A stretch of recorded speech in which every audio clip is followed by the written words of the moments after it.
So ఈ వీడియోలో మనము ఫ్యూ థింగ్స్ గురించి డిస్కస్ చేసుకోవాలి. ఒకటేంటి అంటే ఈజీగా ఉన్నాయి అని చెప్పి కొన్ని కోర్సులు నేర్చుకొని ఈరోజు ఇబ్బంది పడుతున్నారు.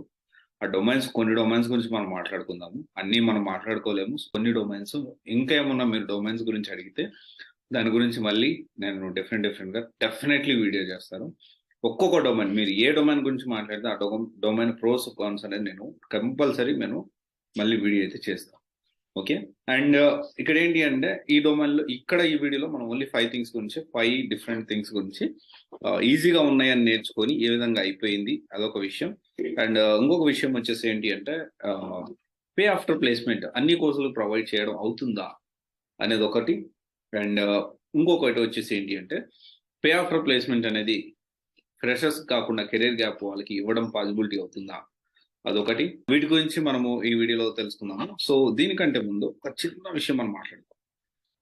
చాలా మంది జనరల్ గా ఏమనుకుంటారంటే, ఒకటి మనము ఏదైనా ప్రయత్నం చేస్తున్నప్పుడు అది ఉద్యోగ ప్రయత్నం కానీ, బిజినెస్ కానీ, ఇంకోటి కానీ కొంచెం మనం పడిపోతున్నాం, మనం చేయలేకపోతున్నాం, వెంటనే గివ్ అప్ ఇచ్చేస్తారు.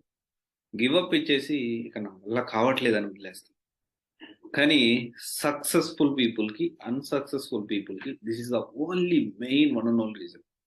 సక్సెస్ఫుల్ పీపుల్ ఎవరైతే ఉన్నారో దే విల్ నెవర్ లీవ్. వాళ్ళు వదిలిపెట్టరు. వాళ్ళు ఇప్పుడు వెంటనే గెలవకపోవచ్చు, కానీ గెలిచేదాకా పోరాడుతూనే ఉంటారు.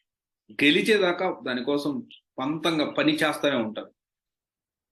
చావ బతుక అన్నట్టు పోరాడుతున్నారు నిరంతరం. దాని గురించి వాళ్ళు అనుకున్న లక్ష్యాన్ని చేరుకోవడానికి కృషి చేస్తూ ఉంటారు. అన్సక్సెస్ఫుల్ పీపుల్ ఎవరైతే ఉన్నారో కొంచెం దెబ్బ తగలేదు, మన వల్ల కాదు, ఇక నేను ముందుకు వెళ్ళలేను, నాకు వద్దిది, అబ్బా నాతో కావట్లేదు అని చెప్పి వదిలేస్తారు. వాళ్ళకి వీళ్ళకి అదైతే మెయిన్ తేడా. అది ఎంత కష్టం వచ్చినా, ఎంత పడిపోతున్నాం, ఇంకా అయిపోయింది, లాస్ట్ స్టేజ్ లో ఉన్నాం, ఈ స్టేజ్ నుంచి పడిపోయి చివరి స్టేజ్ లో ఉన్నారు, కొంచెం గ్యాపే ఉంది ఇంకా పడిపోవడానికి. అప్పుడు కూడా వాళ్ళు పైకి లేవాలి, ముందుకు వెళ్ళాలి అని కష్టపడుతూనే ఉంటారు. మెయిన్ తేడా గుర్తుపెట్టుకోండి. ఈ ఒక్కటి గుర్తుపెట్టుకోండి, ఖచ్చితంగా లైఫ్లో సక్సెస్ అవుతారు. అండ్ తర్వాత విషయం వచ్చేసి ఇక్కడ చాలా మంది ఈజీగా ఉందండి అని చాలా మంది పవర్ బిఐ నేర్చుకుంటారు.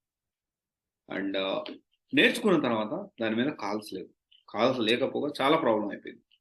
ఎప్పుడైనా ఇదొక ఎగ్జాంపుల్, ఇంకా కొన్ని ఎగ్జాంపుల్స్ నేను చెప్తాను. ఈజీగా ఉందని ఎప్పుడు కూడా సాఫ్ట్వేర్ కోర్స్ అనేది నేర్చుకోకూడదు. మార్కెట్లో ఉంటుందా లేదా, కొంచెం కష్టమైనా పర్లేదు నేర్చుకుంటాననే కాన్సెప్ట్లో ఉండాలి. నాకు చాలా ఈజీగా రావాలి అంటే నీతో పాటు చాలా మంది కూడా నేర్చుకోవడానికి రెడీగా ఉంటారు. గుర్తుపెట్టుకోండి, నేర్చుకున్నంత మాత్రాన అందరికీ ఉద్యోగాలు వస్తాయని చెప్పలేదు. ఇది అంటే ఒక డొమైన్ పడిపోయింది కాబట్టి నేను దాని గురించి మాట్లాడడం అని కాదు, కానీ ఈజీగా ఉంది, తక్కువ కోడింగ్ ఉంటే ఓకే, మనం ఎలా ప్లాన్ చేసుకోవాలంటే ఈజీగా ఉందని మాత్రం ఎప్పుడు కోర్స్ అనేది సెలెక్ట్ చేసుకోకూడదు. లైక్ కొన్ని వేరే ఎగ్జాంపుల్స్ మనం చూసుకుంటే, అండ్ మనం ఈ వీడియోలో ఇంకో పాయింట్ గురించి మనం మాట్లాడుకుందాం, పే ఆఫ్టర్ ప్లేస్మెంట్ దాని గురించి మాట్లాడుకుందాం వద్దని. సో డిసైడ్ చేద్దాం లాస్ట్లో. సో ఇప్పుడు ఏంటి అంటే పవర్ బిఐ విషయంలో అట్లా జరిగింది. తర్వాత ట్యాబ్లు, తర్వాత SAP SD, సో తర్వాత డేటాబేస్ ఏంటి, అన్ని రకాల డేటాబేస్లు కూడా మనకి ఓపెనింగ్స్ అనేవి తక్కువ ఉన్నాయి. సో డేటాబేస్లో నేర్చుకొని ఓన్లీ నేను డేటాబేస్ నేర్చుకుంటాను, కాంబినేషన్ నేర్చుకోవడం వేరు, ఓన్లీ డేటాబేస్ నేర్చుకోవడం వేరు. సో ఇక్కడ ఏంటి అంటే ఓన్లీ డేటాబేస్లో నేర్చుకుంటే మనకి జాబ్ వచ్చే పరిస్థితి ప్రజెంట్ లేదు. అండ్ తర్వాత వచ్చేసి admin, all type of admin, A admin నేర్చుకున్నా కానీ కంప్లీట్ ఓపెనింగ్స్ ఉండే పరిస్థితి ప్రజెంట్ లేదు. డెఫినెట్లీ ఏంటి అంటే అడ్వాన్స్ అనేది నేర్చుకోవాల్సింది. నేను ఓన్లీ ఈ అడ్మిన్ నేర్చుకున్నాను సార్, నాకు జాబ్ వస్తుందా, నేను దాని గురించి ప్రయత్నం చేస్తానంటే అలాంటి పరిస్థితి ప్రజెంట్ లేదు. అండ్ వెరీ ఇంపార్టెంట్ థింగ్, నేను MBA ఫినాన్స్ చేశాను సార్, నేను SAP FICO తీసుకుంటా, సాఫికో తీసుకుంటా, SAP FICO తీసుకుంటా. చాలా మంది గుర్తుపెట్టుకోవాల్సిన విషయం ఏంటి అంటే ఈ మాడ్యూల్ అనేది బాగానే ఉంటుంది, కానీ చాలా ఆపర్చునిటీస్ అనేవి లిమిటెడ్ ఉన్నాయి. చాలా అంటే చాలా లిమిటెడ్ ఉన్నాయి. వెంటనే నేర్చుకుంటాను వెళ్తాను అనే కాన్సెప్ట్ మాత్రం ఉండకండి.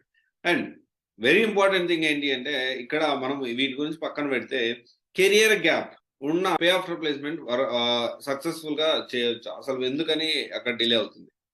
ఇక్కడ pay after placement career gap వాళ్ళకి ఎందుకు సక్సెస్ కాదో చెప్తాను మీకు. సో ఇక్కడ ఏంటి అంటే కెరీర్ గ్యాప్ ఉన్నప్పుడు ఏమవుతుందంటే దాంట్లో మళ్ళీ అవసరమైతే ఇంటర్న్షిప్ సర్టిఫికేట్ యాడ్ చేయాల్సి ఉంటుంది, అవసరమైతే ఇంకా వేరే సర్టిఫికేట్స్ కూడా యాడ్ చేయాల్సి ఉంటుంది. డెఫినెట్లీ ఏంటి అంటే ఇక్కడ ఈ పే ఆఫ్టర్ ప్లేస్మెంట్ ఎప్పుడు సక్సెస్ అవుతుందంటే ఇక్కడ క్యాండిడేట్ ఎలిజిబిలిటీ ఉండాలి. క్యాండిడేట్ ఎలిజిబిలిటీ ఏంటి? క్యాండిడేట్ ఎలిజిబిలిటీ ఏంటి అంటే మినిమం కమ్యూనికేషన్ అనేది ఉండాలి. మినిమం కమ్యూనికేషన్ ఉండాలి. వేరే వేరే జాబ్స్ అంటే జాబ్స్ చేసిన దాన్ని పర్ఫెక్ట్‌గా సర్టిఫికేషన్స్ ఇవన్నీ ఉండాలి. అండ్ ఏ అంటే ఇక్కడ ఎలా ఉంటుందంటే కెరీర్ గ్యాప్ వచ్చిన తర్వాత చాలా సంవత్సరాలు గవర్నమెంట్ ఎగ్జామ్ ప్రిపేర్ అయ్యి మళ్ళీ కొత్తగా సాఫ్ట్‌వేర్ ప్రిపేర్ అవ్వాలంటే ఈ మైండ్ సెట్ కూడా కొంచెం మనకి వెంటనే చేంజ్ అవ్వడం అనేది అంత ఈజీ కాదు. అది చాలా ఇంపార్టెంట్. అండ్ ఇవన్నీ చూసుకోకుండా నేను కెరీర్ గ్యాప్ ఉంది, నాకు అవకాశం ఇయ్యండి, కెరీర్ గ్యాప్ ఉంది, నాకు అవకాశం కావాలి అంటే అలాంటి పరిస్థితి ఉండదు. కెరియర్ గ్యాప్ ఉంది, అవకాశం ఇయ్యండి అనే దానికంటే మనం ఎక్కడ కోల్పోయాం? ఎందువల్ల మనం రాంగ్ డెసిషన్ ఆల్రెడీ తీసుకున్నాం.